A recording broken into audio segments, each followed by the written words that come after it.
evening. My name is Kayla Megwa. This is Vital Signs on the Frontlines.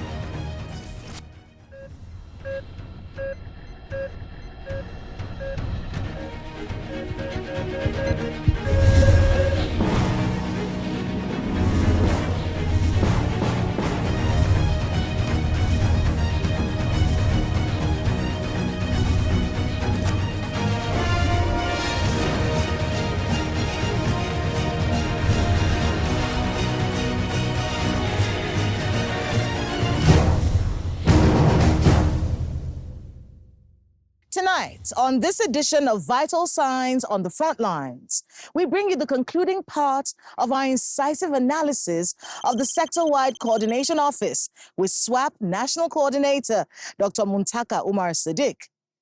Over the next 25 minutes, we will examine Nigeria's audacious push to establish cutting-edge digital health systems and take a closer look at the health sector's joint annual review, which seeks to align what states and local governments need with the funding priorities at the federal level.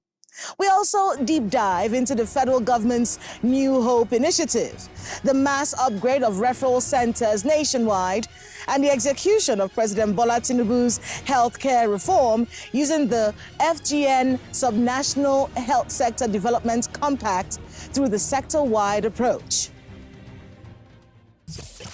There's a lot of resource allocation going on here. So how do you ensure, what mechanisms are in place to ensure there's accountability and the results that these resources are being put towards are actually gotten from the places where they are invested at? Yeah, so I think there are about 4 things to highlight there. I think the first thing related to resources is that you need to have visibility of spend. Yes. So I think what we have done there is to work with our partners to undertake something called a portfolio review. As a basis for expenditure tracking. And so we engage all of our development partners, including states, so that we have better visibility of spend. So I think that's the first piece. And we have that data published, and in fact, every quarter, we engage our partners around determining if we're spending towards the priorities, if there are any inefficiencies, if there are duplications of spend. So I think that's the first piece. The second is really around the fiduciary risks and how we manage that. We leverage the World Bank procurement systems through a multi-donor trust fund and go through a procurement, globally recognized kind of procurement system as a basis, and financial management system as a basis for mitigating some of those financial risks. We have a partnership with ICPC,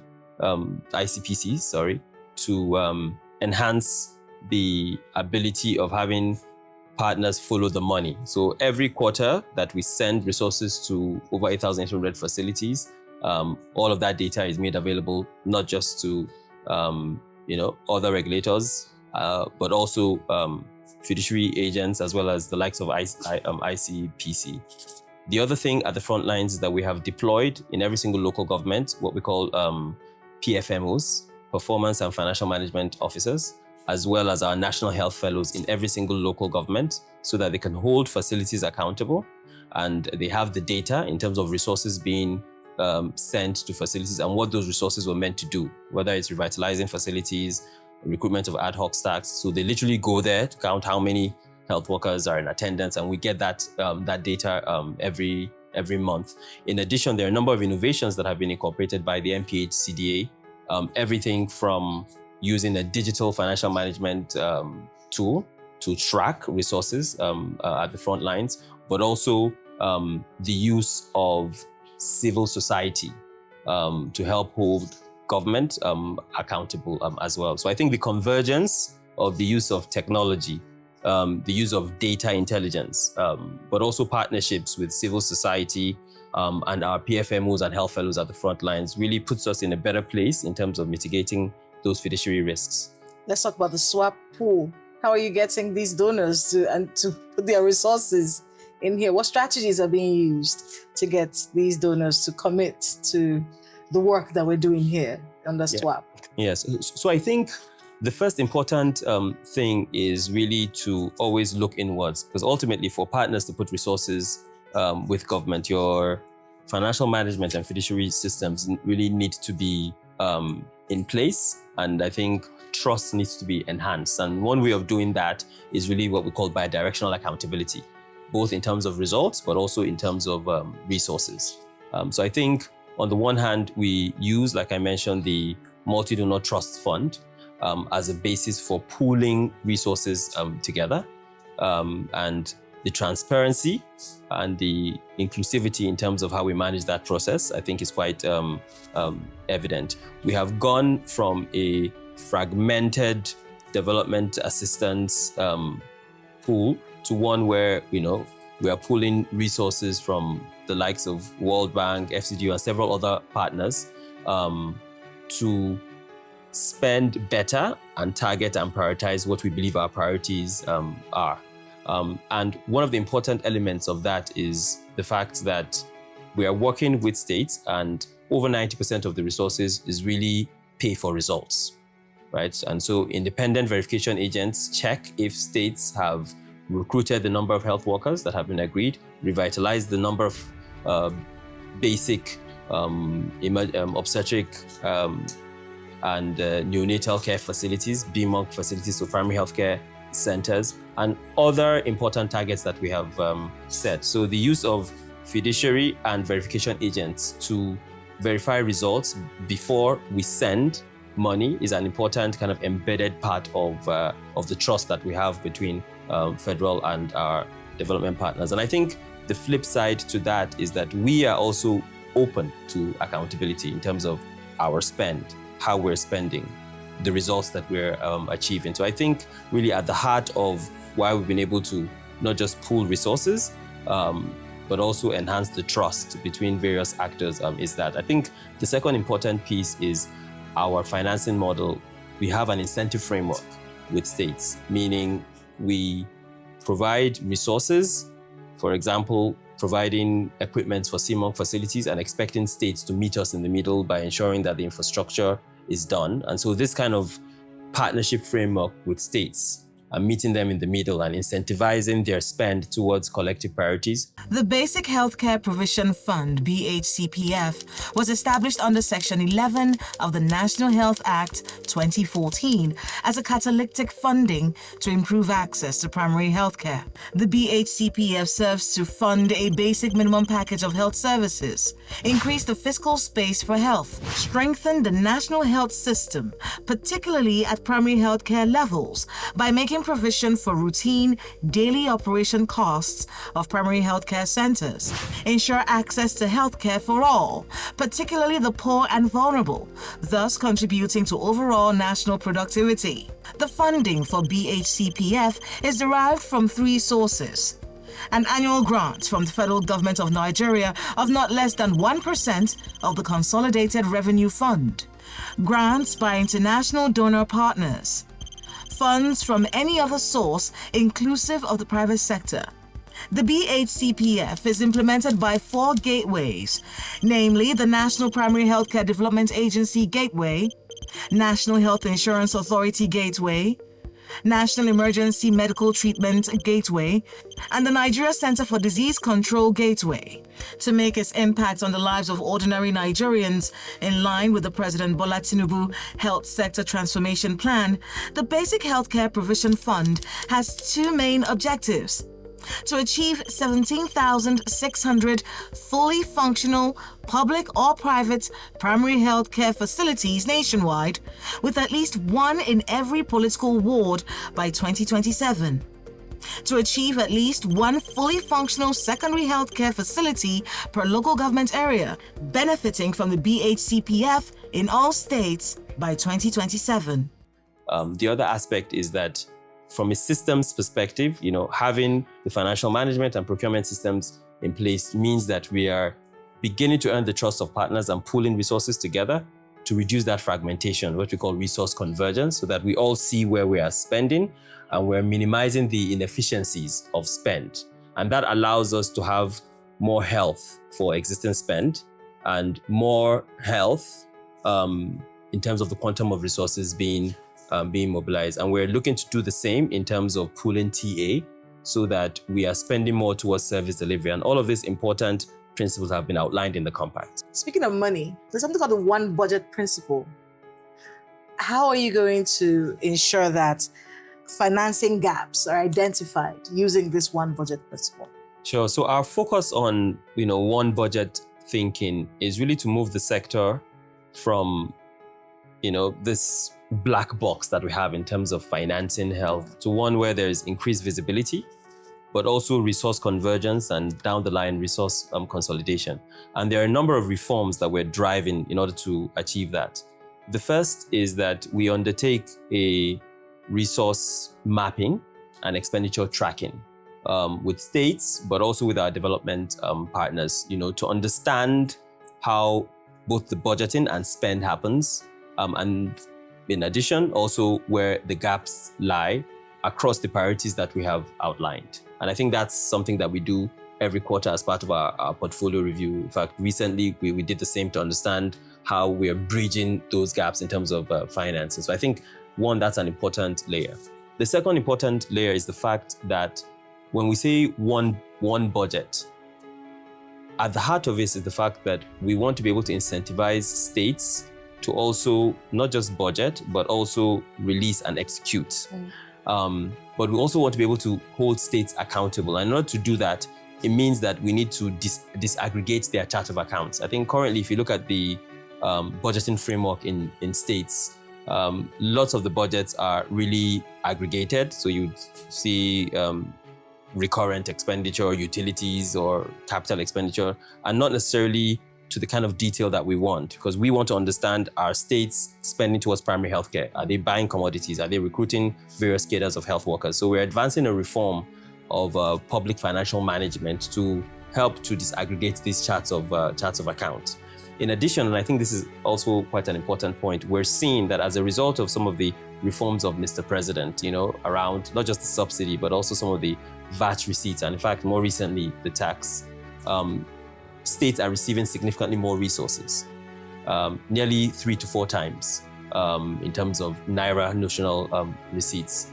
And I think for us, using an evidence-based approach to incentivize states to spend more towards human capital development rather than just infrastructure is kind of an important part of this kind of one budget thinking. And I think finally, given the autonomy that we're now seeing in the local governments, we have a similar incentive framework with local governments, Algon and other partners to ensure that we are unlocking significant resources from local governments towards health.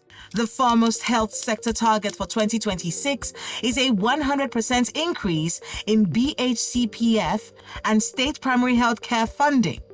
However, the President Bola Ahmed Tinubu health sector reforms have specific targets for areas of concern across the sector for 2026.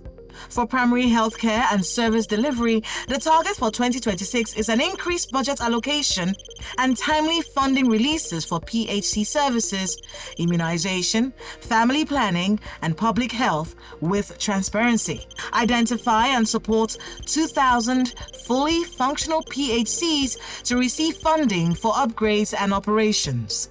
Deliver a high-quality, essential primary healthcare package nationwide. Strengthen community health delivery as the first point of care. For maternal, newborn, and child health, the target for 2026 is to sustain high coverage of key services, including expand skilled birth attendance, expand antenatal care, expand family planning services, and expanding child health interventions. For Nigeria's health workforce, the target for 2026 is retraining up to 120,000 frontline health workers and deploy them to priority areas. Train and retain qualified health personnel across all service levels. In terms of governance, data, and accountability, the goal is to conduct annual state of health reports and joint annual reviews. Hold routine quarterly performance dialogues using real-time data. Align state health plans with the National Strategic Blueprint 2023 to 2027. In system strengthening and public health, the goal is to complement the primary health care financing with interventions for communicable and non-communicable diseases. Strengthen coordination mechanisms for health programs across states, and institutionalize evidence-based planning and monitoring systems. And when I say towards health, more recently, we expanded the compact to include not just the private sector and traditional institutions, but local governments as well, so that federal, states, local governments are paying attention to the supply and demand side priorities that we have laid out, whether it's the work that PVAC is doing on unlocking the value chain, or what MPACD is doing to revitalize facilities and deploy more health workers to the front lines, or what NHI is doing in terms of enhancing financial protection and improving health insurance, or what NCDC is doing in terms of enhancing health security at the front lines. We now have a basis to make sure the additional flows that states receive and local governments now have go towards these priorities, and now have a compact that was signed by every single state governor as a basis to hold them accountable to not just results, but to important processes that would ensure that we are looking at those results to improve our ability to dramatically cash maternal and under 5 mortality. When you do the joint annual review, at least you just had one recently, were there any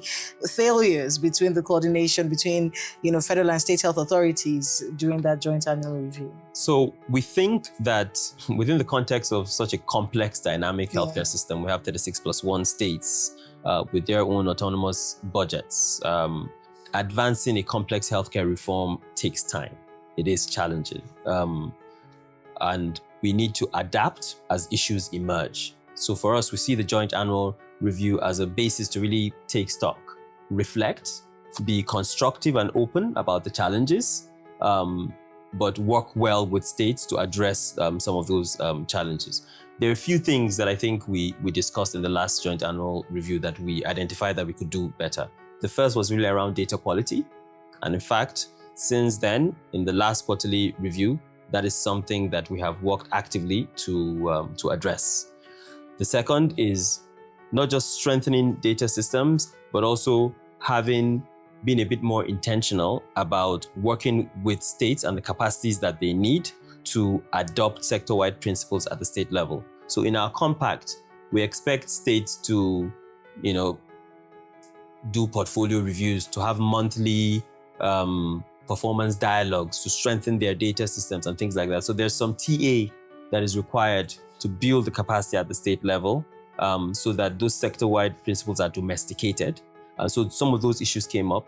There were issues around human resource and how to incentivize states to recruit healthcare workers in a more sustainable way and respond to some of the gaps that we're seeing in terms of human resource, and several other issues in that direction. But I think, more importantly, there is a unique opportunity to work with states to accelerate improvement in terms of health outcomes. And some of the data that was showcased, not just from MAMI, but from some of the DQA assessments, was a good, so the report itself, the State of the Health of Nigerians report, was a good basis for states to understand their gaps in the continuum of care and identified areas where their own resources can invest in to improve the performance of the health system more broadly. In closing, what legacy do you want to leave behind with this approach? And you said something very important there. You said we're moving from faith-based to actual evidence-based. And it's something that we're seeing Nigerian people, when you enter into a new place and you're there with one leg, you're still trying to understand, can I trust this? Can I trust this?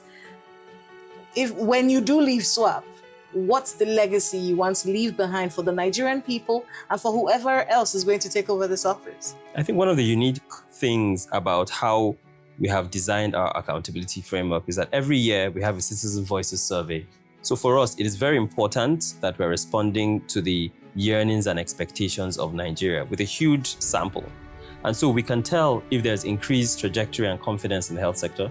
We can tell when we are flat in terms of patient satisfaction and patient experience. We can tell when we're doing slightly worse off in terms of affordability issues. And these are things that we discuss in our joint annual review and double down in terms of reinvesting and repurposing our investments to those important areas. In terms of legacy, I know the sector-wide is an approach, right? Important principles around one plan, one budget, one report, one conversation. Important principles around government leadership, country ownership, but also mitigating the inefficiencies and resource convergence. For me, being able to demonstrate that better coordination better resource convergence, better accountability for results, working with states will actually allow us to amplify our impact in health outcomes. If we're able to show attribution that this resource convergence and better alignment allows us to contribute significantly to saving the lives of women and children in Nigeria, I think that's what makes this worthwhile.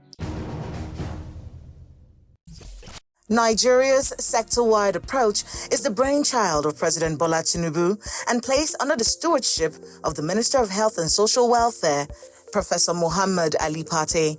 The minister is vehement, and pressure to deliver on the president's mandate to swap rests heavily on the shoulders of Dr. Muntaka. It's a burden he says he's ready to bear and a foundation he hopes will be built on, institutionalizing the elements of the reform agenda of President Bola Tinubu, which he says he believes will endure. Designing such a reform program where we're thinking through sustainability from the onset, on the one hand, but also the efficiency on the other hand. And these are the important, thesis for this reform. In addition, working towards institutionalizing the important processes for performance dialogues with states, for portfolio reviews with our development partners, and ensuring that the Federal Ministry of Health and Social Welfare is really at the heart of this agenda, so that we are institutionalizing all of the elements of this reform program. I think is something that we pay a lot of attention to as well. Does it weigh on you sometimes? Is there a burden to perform, so to speak? You're the first, you're going to be the example, you're emeritus. You're the one everyone is going to be looking up to. Do you feel some kind of burden sometimes to deliver? I think what is important to me is to make sure that this endures. And that this is institutionalized in our health system. And I think we're quite pleased that even in my office, we have secondees from MPACDA, NHIA, the ministry, NCDC, and other important agencies. I think I recognize that ultimately we're building the foundation for a reform program that seeks to dramatically crash maternal, neonatal, and under 5 mortality, but doing that in a manner where government is leading and working very closely with states. This evening, it is our pleasure to introduce you to a man of innovation and self-motivation, Khalid Umar Adam, our featured National Health Fellow from Birnin Kudu local government area in Jigawa State. Khalid has initiated a project focused on expanding access to quality primary health care in underserved rural communities through the deployment of solar-powered health pods that digitally connect primary health centers in the area to telemedicine, AI diagnostic support, and global medical expertise.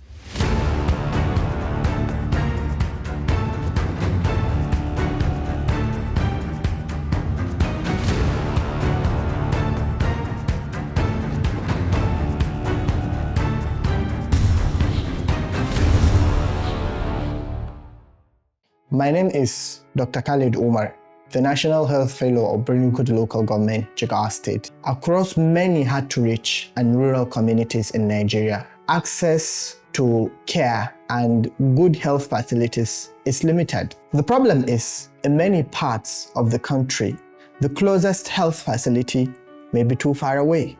Where these facilities exist, they may lack equipment, they may lack doctors. So a pregnant woman may not receive proper antenatal care early enough. A child may miss immunization.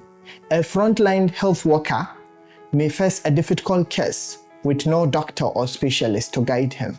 So the problem is not about infrastructure. The problem is about access and connection. The 360 Health Board is a digital clinic or hub that provides access to qualitative healthcare to the communities. Inside the board, communities can access basic diagnostics and have access to doctors and specialists via teleconsultation. But the health pod does something even more important. It does not work alone. It works as a hub that supports neighboring primary healthcare facilities with access to connectivity and access to our doctors via teleconsultations and teleguidance. So how does this work? We operate what we call the hub and spoke model. The pod acts as a central digital hub that provides neighboring PHCs with internet connectivity and teleconsultation support. So this means a neighboring PHCs can connect to doctors remotely, have access to teleguidance, and also have support in managing complex cases. A community health worker in rural clinic can have access to doctors in real time, improving the quality of care provided to patients. At the same time, the pod provides services to its immediate community, such as teleconsultation, antenatal care services for pregnant women, routine immunization, and also health education and community outreach. This makes the pod to become something that is not just a clinic. It becomes a support system for the entire local healthcare network.